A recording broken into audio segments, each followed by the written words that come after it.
She still has good afternoon. Good morning, everybody. I'll call this recommending committee meeting They still didn't change it. I know, don't worry about it. You don't have to change it.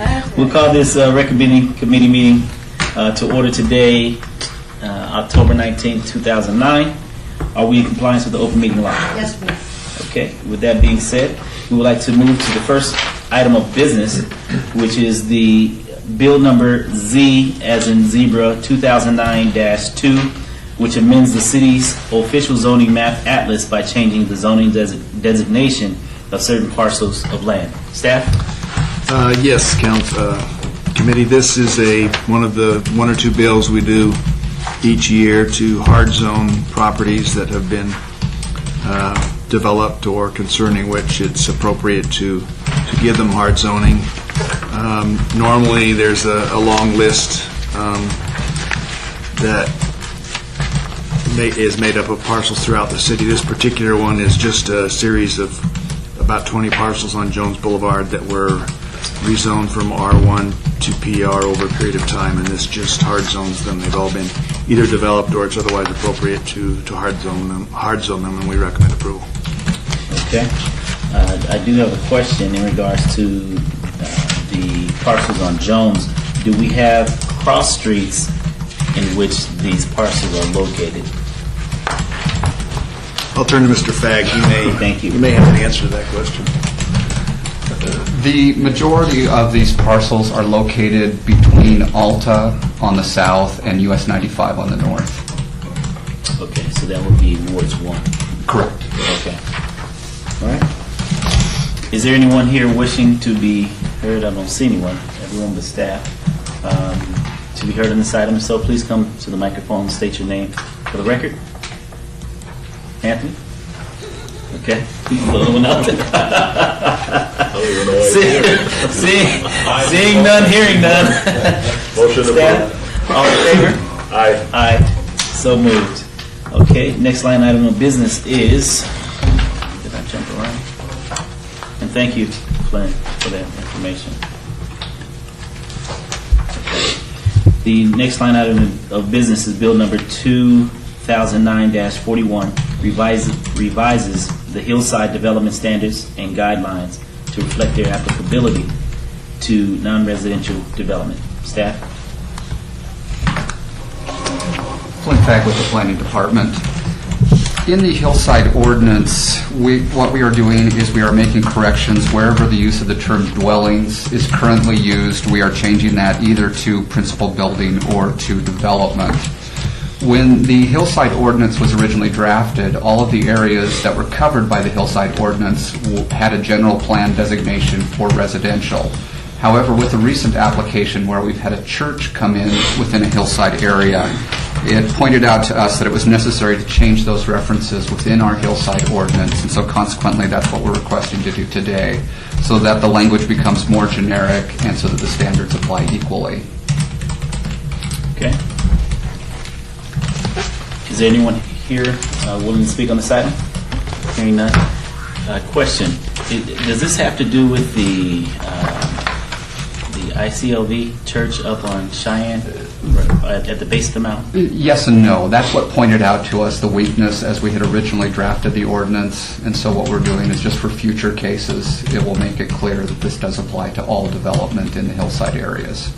It's not, just to be real clear, it's not directed towards that particular develop. The reason for the change is not to directly reflect the issue with the church. It's there to make sure that the hillsides are protected, that it's real clear that it's not just a dwelling, it's the entire development of anybody that wants to come in. We just want to protect those hillsides and make sure that we're not building up on top of the hills. We need to protect those mountains. So it's just real clear about that. Okay. Councilman? Motion approved. All in favor? Aye. Aye. So moved. Next line item is bill number 2009-42, amends the downtown Centennial Plan to allow certain alcohol-related uses within the Parkway Center District by means of special use permit. Staff? Members of the committee, Flynn Fagg with the Planning Department. Parkway Center standard has a list of permitted uses, and in the time that we've had those standards, we have never allowed alcohol uses within the Parkway Center. So it was an omission on our part, and what we're proposing to do is to add a standard list of alcohol-related uses. There is one caveat to that, however, in that we do require that alcohol-related uses be either located in a hotel or else as part of some type of a larger mixed-use commercial development. And so what we are recommending to do is to add that list of uses that you have before you there in the ordinance. They would still be required to go through the special use permit process. Okay. Is there anyone here willing to speak on this item? Seeing none? Flynn, so if I understand you correctly, any alcohol use would have to be within a development such as a hotel,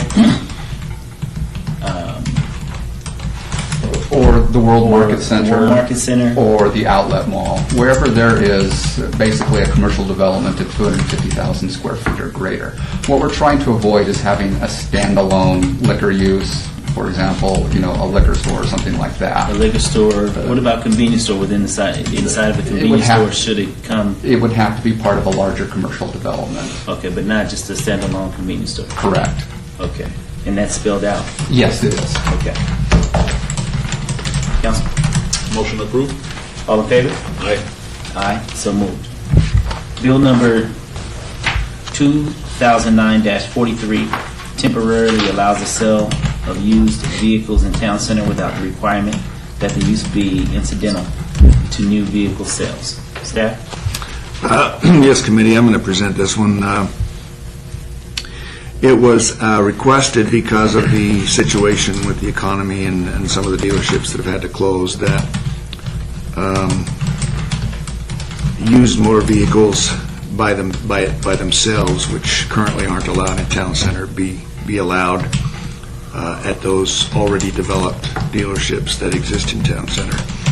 It went through the Planning Commission without much more detail than that, and then after it had gone through that process, the sponsor indicated a couple of things that were in his mind that led him to even agree to sponsor this, and one of those that it would be temporary approval only, and second that they operate much like new car dealers do, even though they would be allowed used car sales alone. So initially we had done it up as a special use permit, which is the way it was processed and which is the way that he requested it.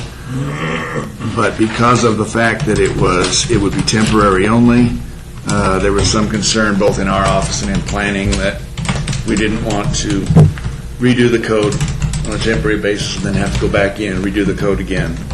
There was also some concern about calling it a special use permit.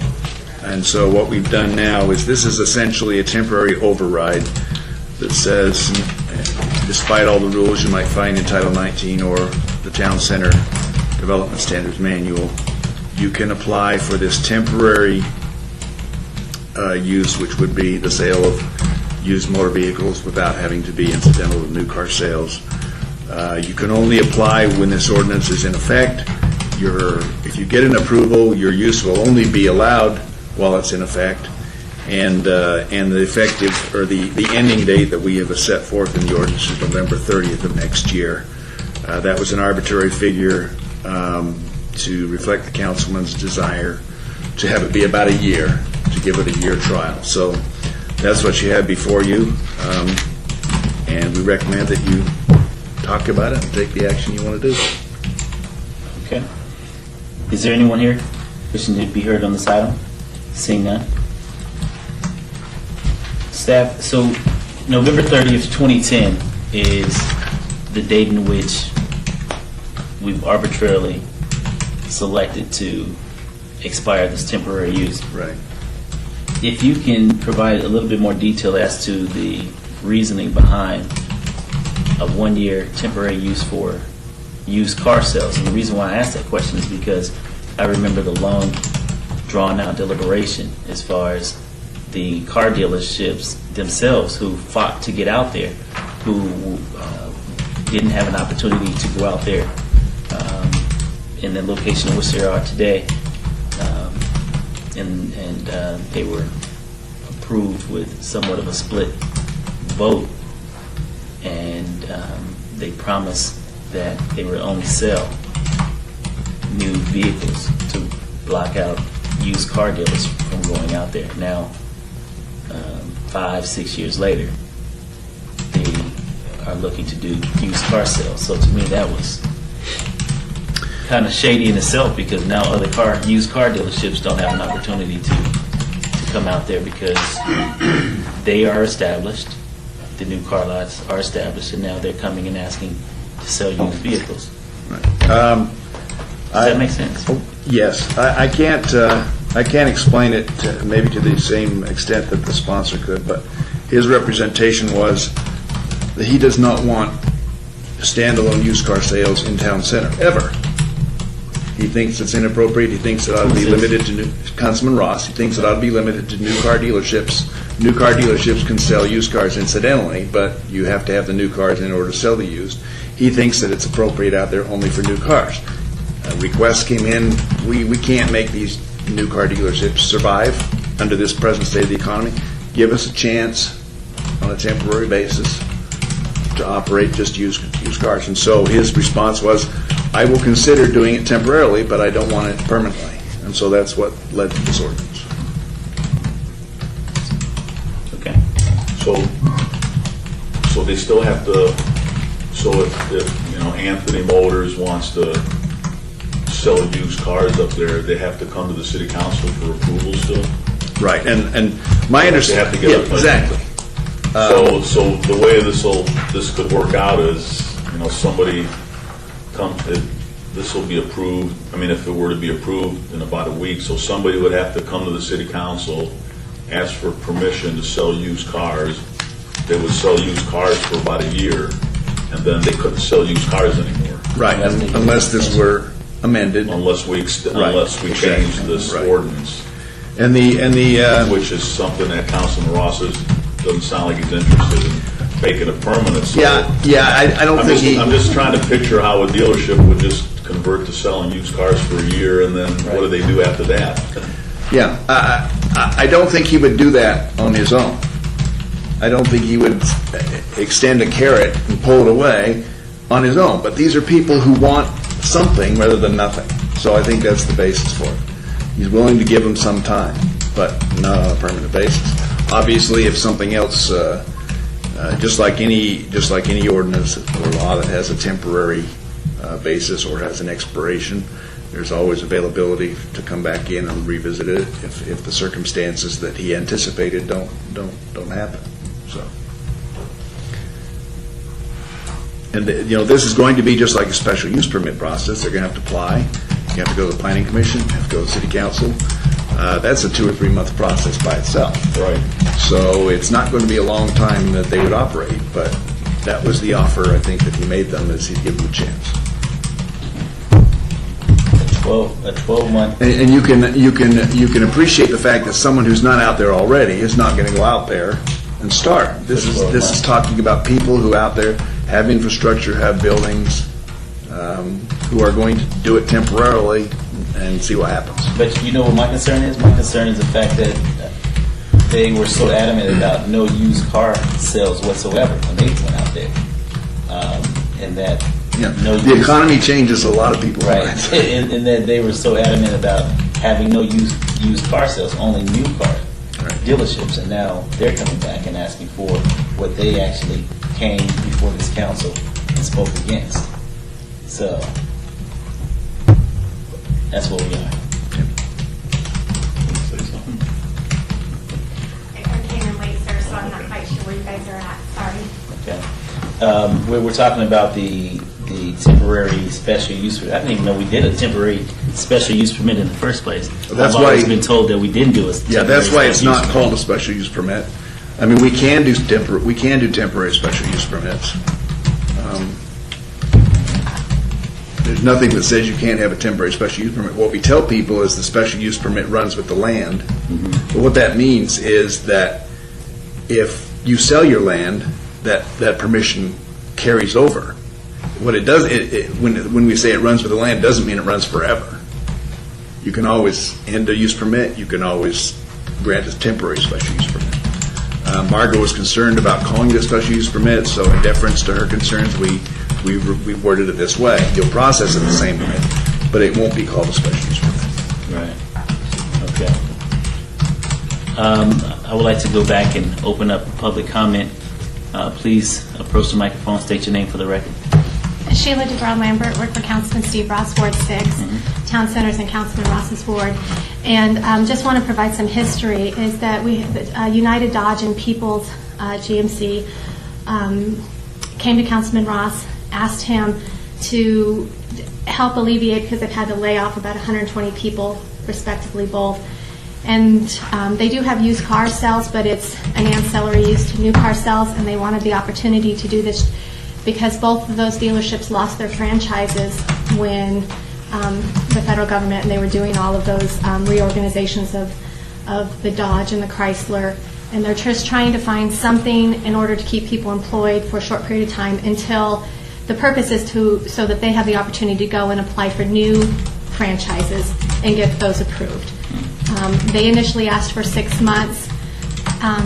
6 months is really hard to do anything, particularly, so Councilman agreed to a year to see how that worked out, if the council and this committee so decides. And so that's kind of where it started from. And I just wanted to share that with you. That's very good insight. I appreciate that.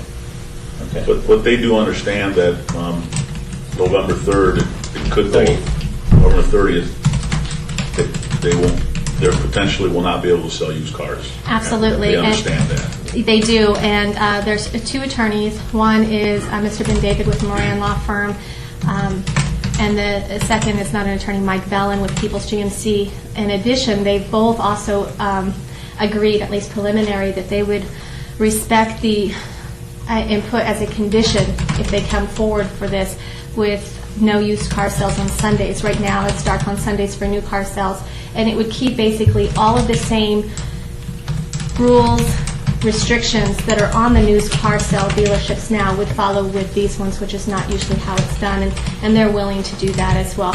They're just, again, just looking for something to buy time to be able to get themselves back into the new car dealership, apply for their franchises, and try to find new ones since the other ones went away.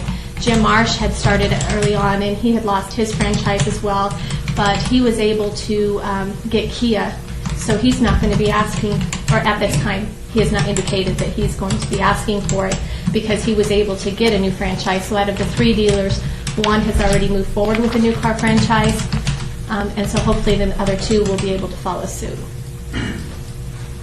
Okay. Thank you. Councilman? Motion approved. All in favor? Aye. Aye. So moved. At this time, we are down to citizens' participation.